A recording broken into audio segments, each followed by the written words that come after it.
हरे कृष्णा, जय श्री कृष्णा। कथामृत की एक और बहुत सुंदर कथा में आप सभी का स्वागत है। तो आज हम एक बहुत रोचक कृष्ण कथा सुनने जा रहे हैं। कृष्ण भगवान जी के कई नाम हैं, अनगिनत।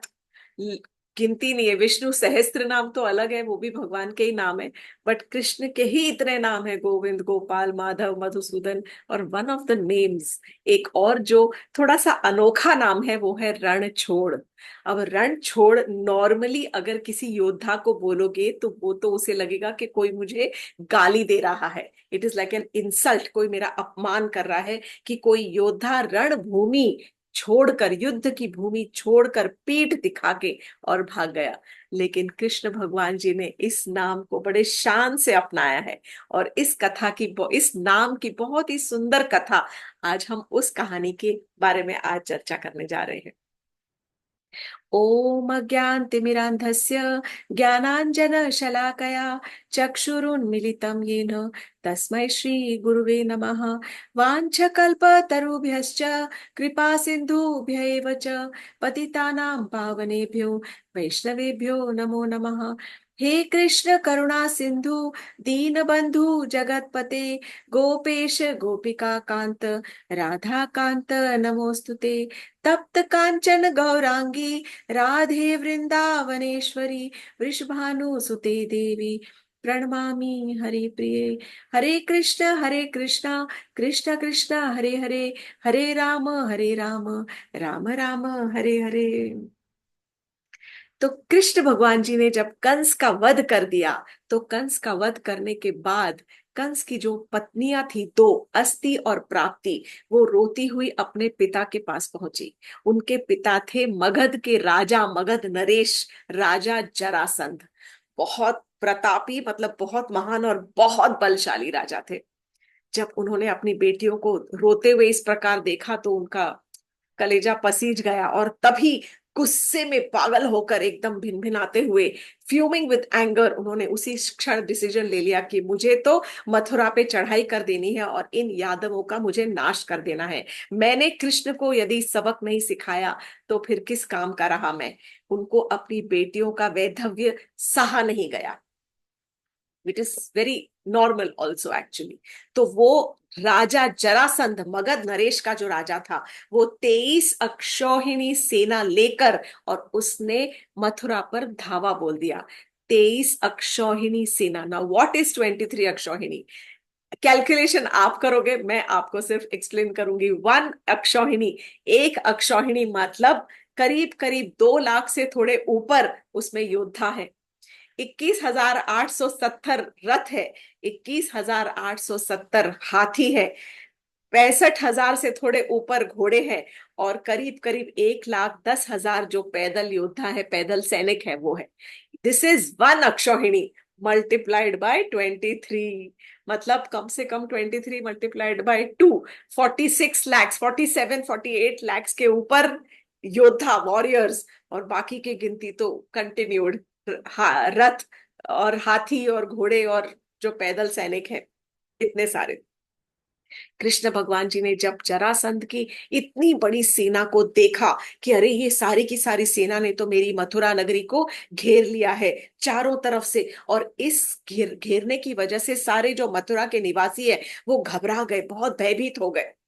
तब उन्होंने सोचा कि इसको तो दंड देना ही पड़ेगा और इसकी जो सेना है उसका नाश करना ही पड़ेगा। नेचुरल बात है कि ये तो प्रॉपर एक युद्ध हो रहा था। तुरंत आकाश से तो दिव्य रथ वहां पर प्रस्तुत हो गए। उन्होंने अपने भाई के साथ भी सलाह मशवरा किया, बलदेव बलराम जी के साथ में, और तब यही डिसाइड किया कि जरासंध से युद्ध किया जाए। ये डिसीजन होने के बाद दिव्य 2 रथ सामने प्रस्तुत हो गए, और वो पूरे के पूरे रथ जो थे वो सारथी से सुसज्जित से थे, और तरह तरह के दिव्य अस्त्र सारे जो थे वो सब भगवान जी के लिए उन रथों के ऊपर रखे गए थे। दोनों भाइयों ने अपना कवच धारण किया और सारे जो धनुष बाण और तरह तरह के अस्त्र शस्त्र लेकर वो सब उन रथों के ऊपर बैठकर दोनों भाई बहुत सुंदर योद्धा लग रहे थे, और उन्होंने युद्ध भूमि की ओर प्रस्थान किया। रणभूमि में जरासंध से युद्ध करने के लिए वो लगे। उन्होंने वहां पहुंचकर जैसे ही अपना दारुक, उनका जो था दारुक सारथी है भगवान जी का, और उनका जो पांचजन्य शंख है उन्होंने निकाला, और जैसे ही उन्होंने अपना पांचजन्य शंख बजाया, उस शंख की ध्वनि से सारी शत्रु सेना एकदम कांप उठी। तब जरासंध ने देखा कि अरे मेरी सेना तो कांप रही है केवल एक शंखनाद से। तुरंत उसने कृष्ण का उपहास करना शुरू कर दिया। सी देखिए कैसे थोड़ा टैक्टफुली बात करनी पड़ती है, कि वो लीडर है कि उसको अपने सेना को गिरते हुए नहीं देख सकता वो, तो उसने तुरंत उपहास करना शुरू कर दिया और बोले कि तुमसे युद्ध करना तो एक अपमानजनक कार्य होगा, इतना बड़ा योद्धा हूं और तुमने क्या किया, तुमने अपने मामा का वध कर डाला। तुमसे युद्ध करने में तो मुझे इंसल्टिंग फील हो रहा है, अपमान लग रही है।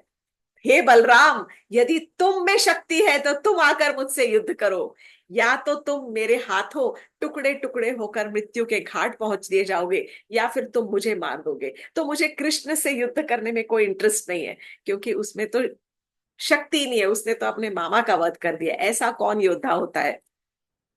तब कृष्ण ने कहा कि जो असली नायक होता है, जो सही हीरो होता है, वो इस प्रकार शेखी नहीं बगाड़ता बघाड़ता, शान नहीं दिखाता, बोस्ट नहीं करता है, वो अपनी शक्ति का प्रदर्शन करता है। तो चलो हम युद्ध करते हैं। एक घमासान युद्ध हुआ जरासंध और कृष्ण भगवान जी और बलराम जी के बीच में। जरा की पूरी जो सेना थी जरासंध की, उसने कृष्ण और बलराम को चारों तरफ से घेर लिया। तब कृष्ण भगवान जी ने तुरंत अपना धनुष निकाला, शारंग धनु, उनके तीर कमान का नाम है, उनके धनुष का नाम है शारंग धनु। तो उन्होंने अपना शारंग धनु निकाला और लाखों तीरों की बरसात कर दी एक साथ। इतने हजारों लाखों तीर एक ही साथ उन्होंने अपने धनुष से फेंके कि इतनी जैसे तीरों की बरसात हो रही हो। जब तीरों की ऐसी वर्षा होगी तो फिर बरसात किसकी होगी? तीरों की वर्षा से नदियां बहने लग गई रक्त की। जरासंध के जो योद्धा थे वो एक के बाद एक, सारी की सारी जो उनकी सेना थी वो गिरने लग गई वहां पर और धराशायी होने लग गई। बहुत कृष्ण भगवान जी के लिए तो ये एक बच्चे का खेल था, पर जरासंध का पूरा रथ चकनाचूर हो गया और वो यूं मिनटों में ही हार गया। उसकी सारी की सारी सेना परास्त हो गई, समाप्त हो गई। बलराम जी ने तब तुरंत जरासंध को पकड़ा और उसको बांध कर कृष्ण भगवान जी के पास ले आए।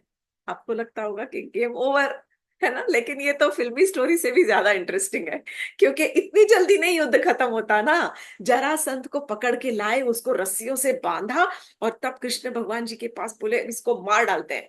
तो कृष्ण ने कहा नहीं नहीं, इसको छोड़ दो। बलराम जी हैरान हो गए, अरे ये क्या बोल रहे हो, ये तो हमारा शत्रु है, ये हमारे मथुरा नगरी का और मथुरा निवासियों का नाश करना चाहता था। कृष्ण ने बोला कि नहीं दाऊ भैया, आप नहीं समझोगे, आप इसको छोड़ दीजिए, इसको वापस जाने दीजिए। तब उस समय बलराम जी ने जरासंध को कृष्ण के कहने पे छोड़ दिया।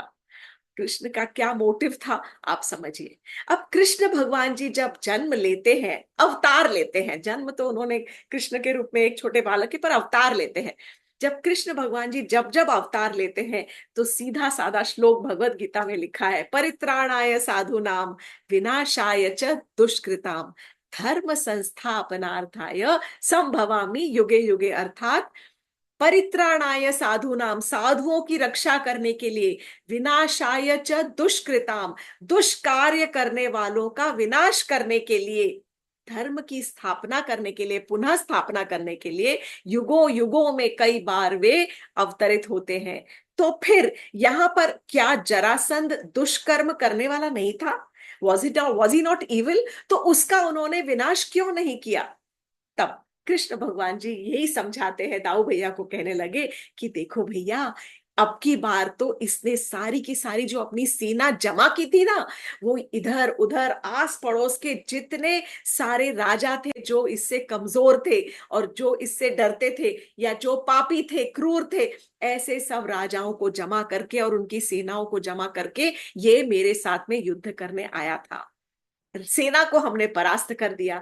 अब यदि हमने इसको छोड़ दिया तो ये फिर से जाएगा और फिर बदले की आग में भभकता हुआ फिर से एक बड़ी सी सेना को जुटाएगा और फिर से आक्रमण करेगा। इस प्रकार हमें बहुत सारे दुष्कर्मियों का विनाश करने के लिए ABCDEFGH अलग अलग प्रदेशों में नहीं जाना पड़ेगा। हमें बैठे बिठाए यहीं पर ही जरासंध सबका समुदाय जमा करके, सबको इकट्ठा करके यही सामने के सामने थाली में परोस देगा, और यही हम इसका सारे सब क्रूर जो दुष्कर्मी है या असुरी प्रवृत्ति के जितने राजा है, जितने सैनिक है, उन सबका हम एक ही जगह पर हम विनाश कर सकते हैं। जितने अधर्मी है उनका एक ही जगह पर हम विनाश कर सकते हैं। बलराम जी समझ गए और हुआ भी यही। जरासंध घर जा रहा था बहुत अपमानित फील करके। He was feeling very ashamed and insulted. उसको लग रहा था बहुत शर्मिंदा। वो गया और उसने पहले तो सोचा कि अरे इतना शर्मिंदा हूं मैं कि मैं हार गया। इतनी बड़ी सेना लेकर, फौज लेकर गया था और मैं कैसे हार सकता हूँ। तो उसने सोचा कि मैं जाता हूँ और मैं पहले तो जाके तपस्या करूंगा। कोई सुनसान जगह पर जाकर मैं तपस्या करता हूँ। तब जो दूसरे राजा थे उन्होंने उसको भड़काया। अरे ऐसे कैसे तुम हार मान सकते हो? ये तो कभी कभी तुम्हारे पाप कर्मों का फल था जो तुम्हारा निकल गया। तुम्हारी जीत तो निश्चित है। तुम्हें ऐसे पीछे नहीं हटना चाहिए। जरासंध, मगध नरेश का राजा हो तुम बृहद राजा, बृहद रथ के पुत्र हो। तब मगध जो नरेश था, जरासंध, वो थोड़ा तैश में आ गया। उसने फिर से बहुत बड़ी सेना जमा की और सेना सेना जमा करके उसने फिर से मथुरा नगरी पर धावा बोल दिया। इस प्रकार जरासंध ने 17 बार मथुरा नगरी पर आक्रमण किया। 17 टाइम्स। जब जब वो आक्रमण करता तब तब कृष्ण बलराम उसकी सेना को विध्वंस करके, उसको पराजित करके और उसको फिर से छोड़ देते। अपमानित फील होता और ज्यादा बदले की भावना लेकर, और ज्यादा सेना लेकर वो फिर से आक्रमण करता। इस प्रकार 17 बार उसको छोड़ दिया। अब 18वीं बार क्या हुआ? जरासंध सेना के साथ लेकर वो अटैक करने का प्लान कर रहा है कि युद्ध भूमि के ऊपर जाऊंगा और मैं आक्रमण कर दूंगा मथुरा पर तभी एक तरफ से जरासंध इनके ऊपर आक्रमण करने का सोच रहा है और दूसरी तरफ से मथुरा नगरी को घेर लिया एक यवन राजा ने, और उस राजा का नाम था काल यवन। ये एक म्लेच्छ राजा था। अब ये काल यवन कहाँ से आ गया? सबके दिमाग में ये प्रश्न उठेगा कि हु इज काल यवन? ये सडनली कहाँ से आ गया? तो इसकी एक छोटी सी कहानी, कहानी के अंदर कहानी, कहानी के अंदर कहानी, यही है हमारी पौराणिक कथाएं। एक बहुत पुराने जमाने में, मतलब बहुत पिछले युग, कई युगों पहले, एक गार्ग्य मुनि, ये गर्ग मुनि से कंफ्यूज मत करिएगा, एक गार्ग्य ऋषि हुआ करते थे। और एक बार गार्ग्य ऋषि जब बैठे थे किसी गोष्ठी में, और वहां पर यादवों की सभा में बैठे हुए उनके अपने ही साले ने उनका उपहास किया था और उनको किसी तरह से अपमानित किया था। जब उनका उपहास किया तो वो यादवों की जो गोष्ठी थी, जहां पर वहां बैठे थे, सारे के सारे जो यादव थे, वो उस उपहास के ऊपर वो भी हंस पड़े। जब वो हंसे तो गार्ग्य मुनि को बहुत बुरा लगा और उन्हें अपमानित फील हुआ, इंसल्टेड फील हुआ कि किसी ने मेरा मेरा मजाक उड़ाया, लेकिन बाकी के सब लोग भी हंस पड़े। बहुत क्रोध में आकर उन्होंने 12 वर्षों तक शिव जी की उपासना की और तपस्या करके शिव जी को प्रसन्न किया, और प्रसन्न करके शिव जी से ये वरदान प्राप्त किया कि आप मुझे ये वरदान दीजिए। वो पूरी तपस्या के समय उन्होंने केवल लोह चूर्ण खाया है। आयरन डस्ट, लोहे का जो चूर्ण होता है, वो ही उसका भक्षण किया। और उसके बाद उन्होंने शिव जी से वरदान मांगा कि आप मुझे ऐसा एक पुत्र दीजिए जिससे सारे के सारे यादव जो है सब डर जाए उसका नाम सुनकर और भयभीत हो जाए, सब उससे डरा करें। तो शिव जी ने तथास्तु कहकर ये वरदान दे दिया। अब जो गार्गी ऋषि थे, उन्होंने अपने प्रताप से एक यवन राजा के घर में ऐसे ही एक पुत्र का जन्म करवाया उनकी पत्नी से। जब उस बेटे का जन्म हुआ तो वो एकदम भौरे की तरह काले वर्ण का था, इसलिए काला। और क्योंकि वो यवन राजा का बेटा था, इसलिए वो यवन कहलाया, उसका नाम पड़ा काल यवन। और ये ही राजा जब बड़ा हो गया, तब उस वक्त जब काल यवन बड़ा हुआ तो उसके जो यवन पिता थे, वो यवन जो राजा थे, वो जंगल की तरफ चले गए, प्रस्थान कर लिया, और उन्होंने अपने बेटे काल यवन को ही राजा घोषित कर दिया। अब ये काल यवन जो था वो बहुत बहुत ज्यादा शक्तिशाली था। तो एक बार काल यवन ने नारद जी से पूछा कि हे नारद जी, मुझे बताइए कि पूरे इस समस्त विश्व में सबसे शक्तिशाली कौन है, मैं उससे युद्ध करना चाहता हूं। तो नारद जी ने कहा कि इसका अंत समय आ गया है, इसको भिड़ाना चाहिए। तब नारद जी ने कहा कि सबसे शक्तिशाली तो आज के समय में यादव ही है। यादवों के अंदर जो शक्ति है वो आज समस्त विश्व में किसी के पास नहीं है। तो काल यवन ने अपनी सारी सेना को जमा किया और उसने फिर से नारद जी से पूछा, जरा मुझे बताइए कि ये जो यवन जो यादवों का जो लीडर है वो कैसा दिखता है। तो तब नारद जी ने कहा, यादवों का जो लीडर है उसका नाम है कृष्ण। वो ही उनका नायक है। उनके राजा तो अलग है, उग्रसेन, परंतु यही उनका नायक है और यही कृष्ण जो है उनका सारा करता धरता है। तब नारद जी ने कृष्ण भगवान जी का बहुत सुंदर विवरण बताया। कमल नयन है, वक्षस्थल के ऊपर उनके श्रीवत्स का चिन्ह है, पीतांबर पहनते हैं और बहुत सुंदर सुंदर उनका बहुत सुंदर वर्णन किया है। कमल की फूलों की माला पहनकर वो घूमते हैं।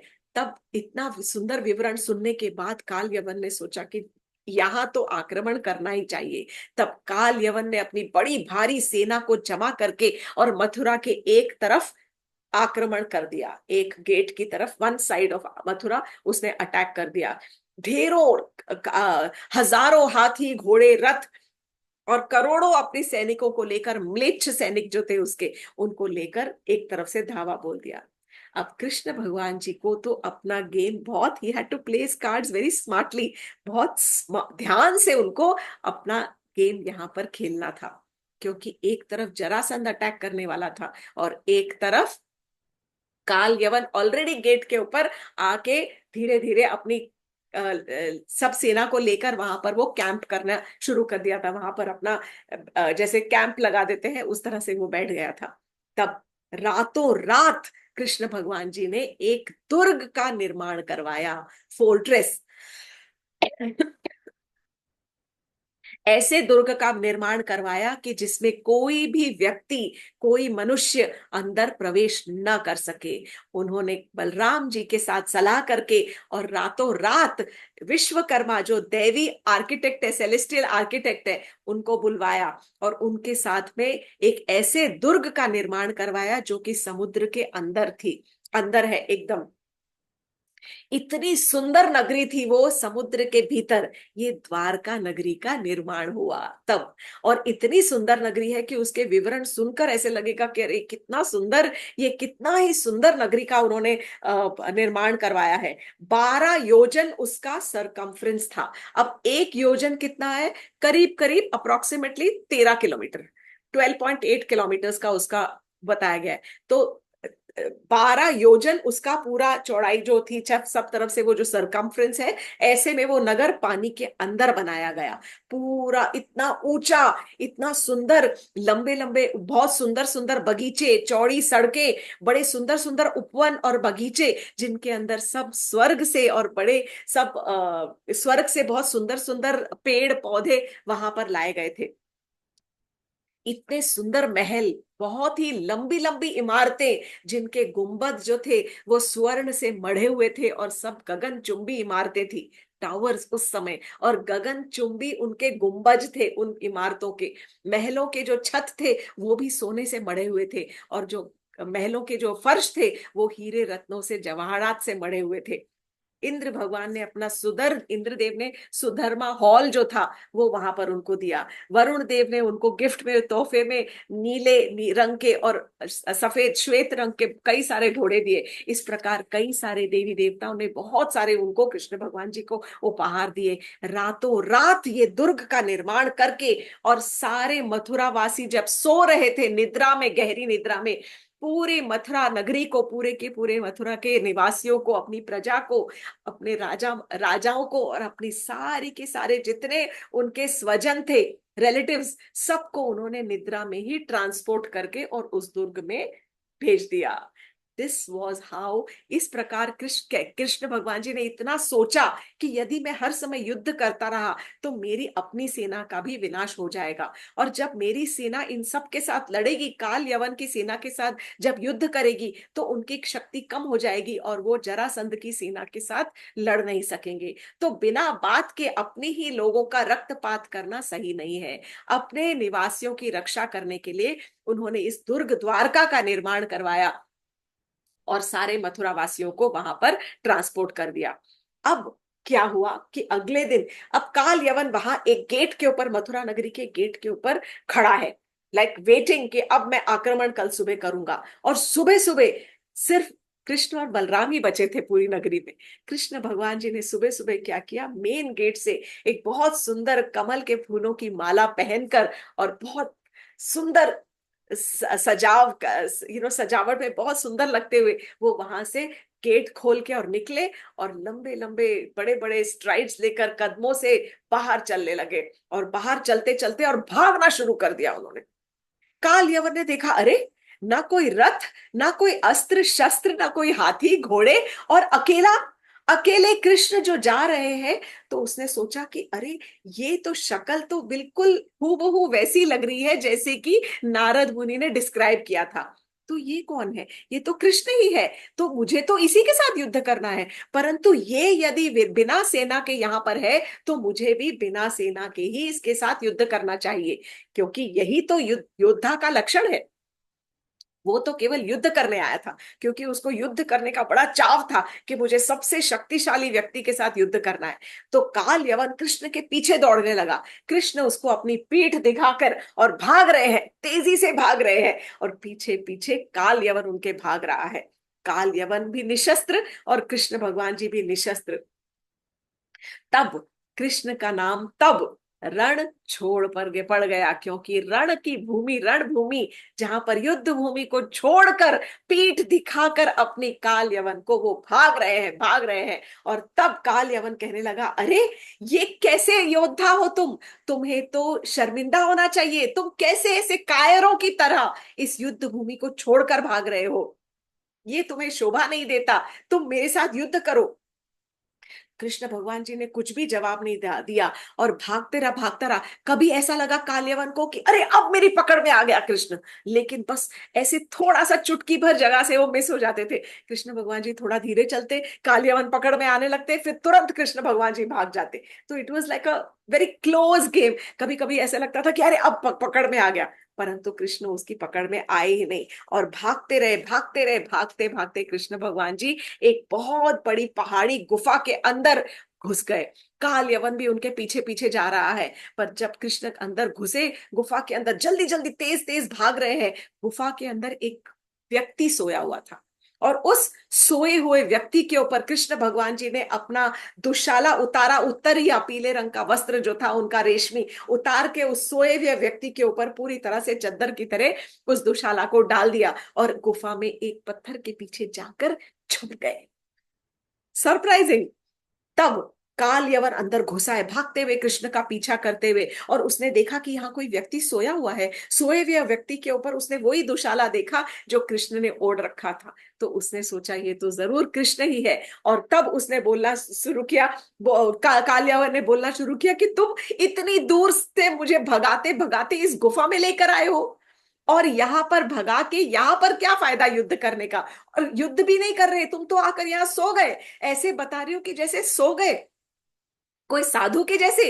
तब काल यवन ने क्रोध में आकर, क्योंकि इतनी देर से भाग रहा था, क्रोध में आकर एक बहुत जोर से एक लात मारी उस व्यक्ति को, सोते हुए व्यक्ति को। और जैसे ही लात में मारी, वो जो सोया हुआ व्यक्ति था वो तुरंत उठ गया, और उठ के उसने थोड़ा इधर उधर देखा। तब उसकी निगाह जो थी वो काल यवन पर पड़ी।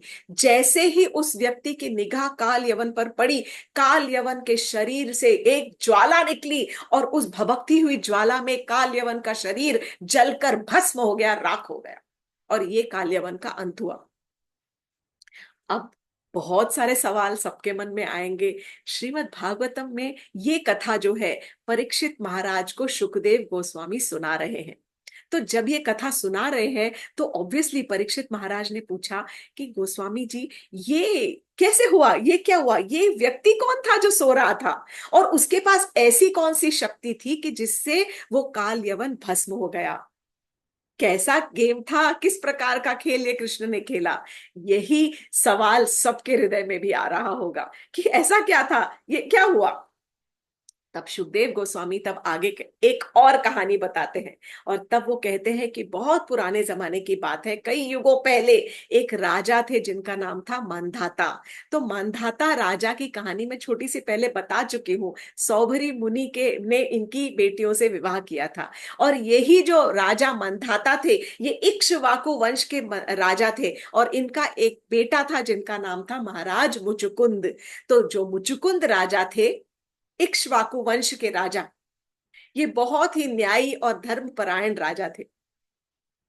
एक बार असुरों में और देवताओं के अंदर असुर देव संग्राम छिड़ गया, और तब इंद्रदेव ने सहायता के लिए इन्हीं राजा मुचुकुंद के पास जाकर उनसे सहायता मांगी। तब राजा मुचुकुंद जो थे महाराज, वो पहुंचे और उन्होंने उस देवासुर संग्राम के में इंद्रदेव की सहायता की।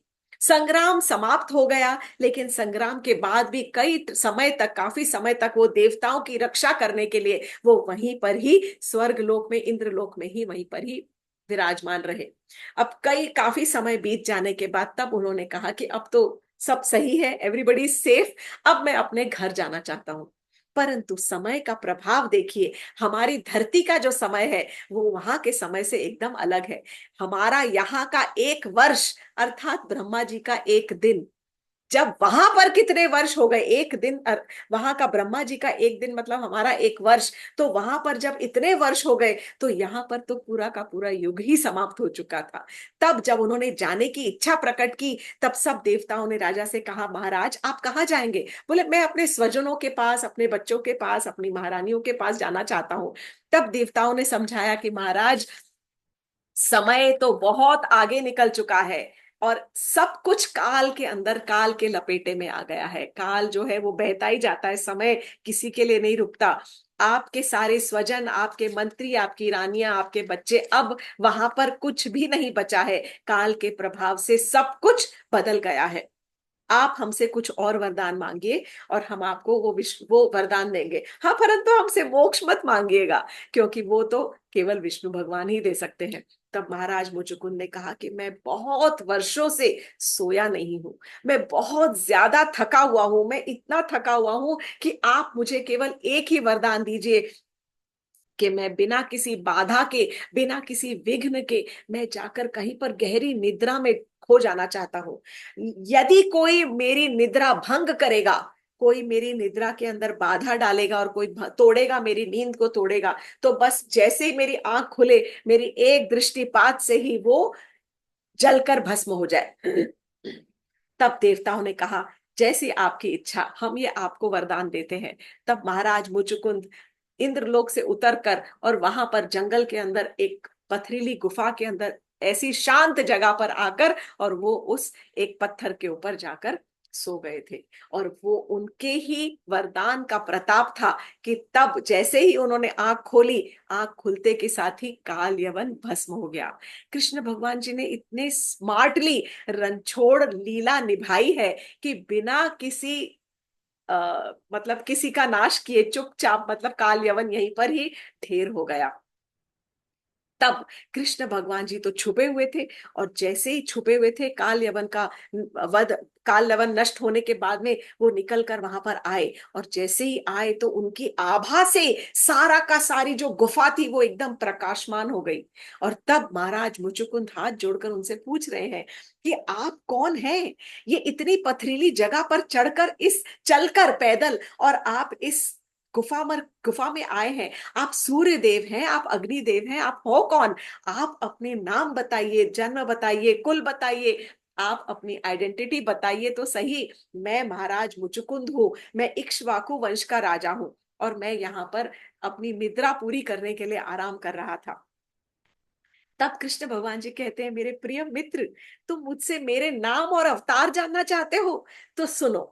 मेरे नाम, मेरे अवतार, मेरे लीलाएं, मेरे मेरे जितने मेरी लीलाएं जो है वो सब अपरंपार है, दे आर काउंटलेस। कृष्ण कहते हैं कि जो व्यक्ति जन्म जन्मों तक, कई कितने ही लाखों जन्म लेने के बाद भी यदि वो कभी ये कर भी सके कार्य कि सारे विश्व के अंदर जितने रज के कण हैं, डस्ट पार्टिकल्स है, उसको अगर गिन भी ले तो वो भी शायद संभव होगा। परंतु मेरे नाम, मेरी लीलाएं, मेरे गुण, उनके बारे में जानना कभी भी संभव नहीं है। दे आर काउंटलेस, क्योंकि मैं तो अजन्मा हूं, अपरंपार है मेरी लीलाएं। Nobody can ever count, मेरे गुणों को कभी कोई गिन नहीं सकता।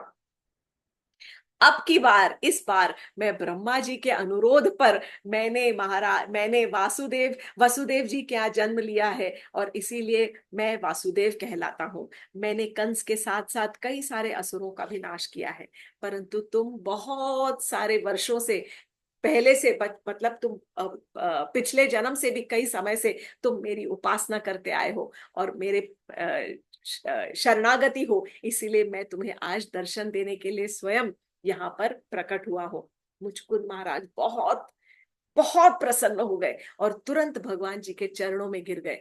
भागवतम में उनकी बहुत लंबी लंबी लंबी लंबी प्रार्थनाएं हैं, lots and lots of versus, जहां पर महाराज मुचुकुंद ने कृष्ण भगवान जी की प्रार्थना की है और उनका ग्लोरिफिकेशन किया है। और तब आखिर में कृष्ण भगवान जी उनसे कहते हैं कि तुम मुझसे कोई वरदान मांगो, कि मैं तुम्हें कुछ वरदान देना चाहता हूँ, तुमसे बहुत प्रसन्न हो।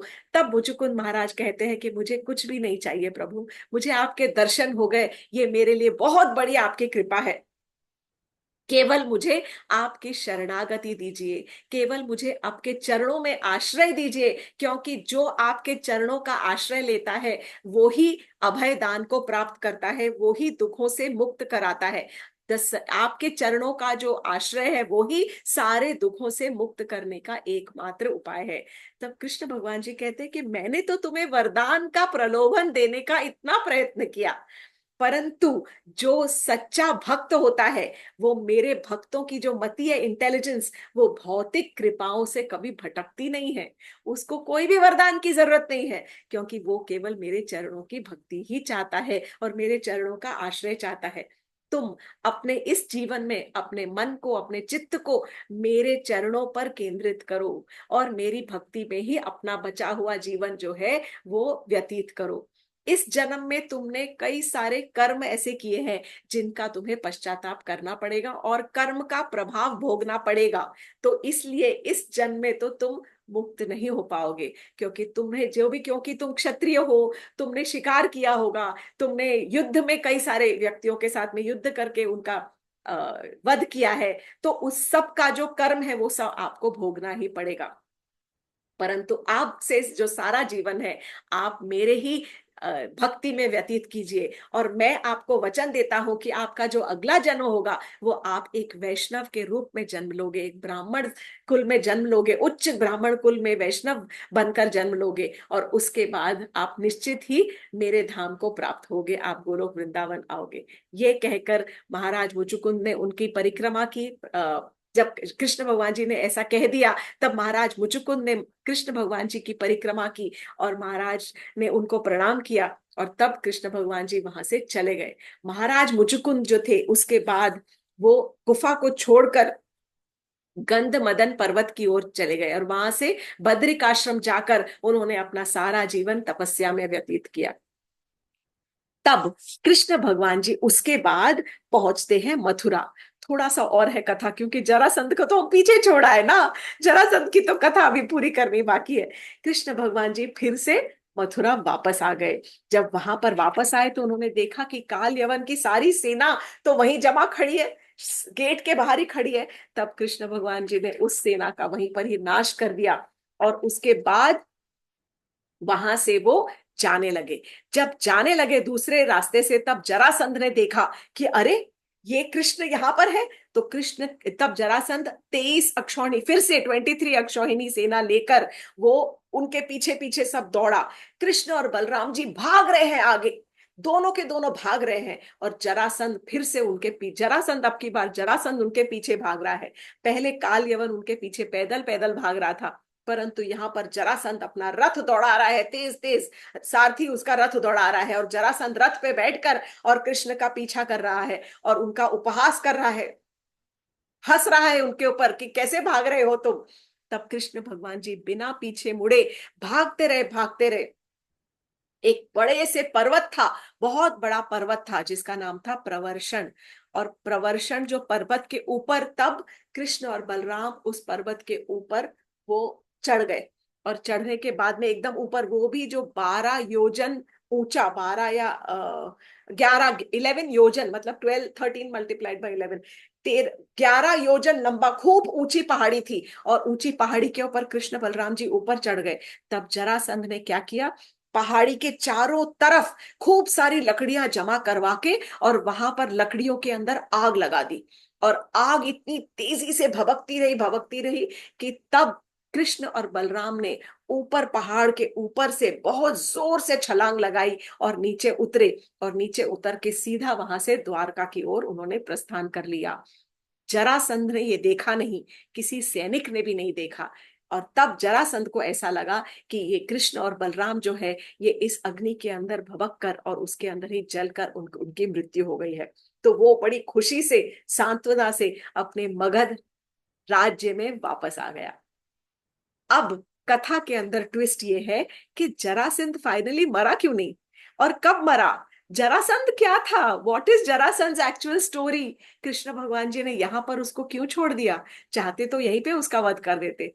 पर इस कथा की अगली कड़ी को जानने के लिए हम फिर से मिलेंगे आपको अगले कथामृत की कथा में। आज की कथा को यहीं विराम देते हैं, थोड़ी आज लंबी हो गई कथा, पर आज रणछोड़ लीला और द्वारका नगरी के बनने की जो ये सुंदर लीला है, इसी का विवरण करते हुए, हम स्मरण करते हुए हम आज की कथा को विराम देंगे। रणछोड़ कृष्ण की जय हो। हरे कृष्णा, जय Shri Krishna. Thank you very much for joining with Katha Kathamrit. Do join in next time.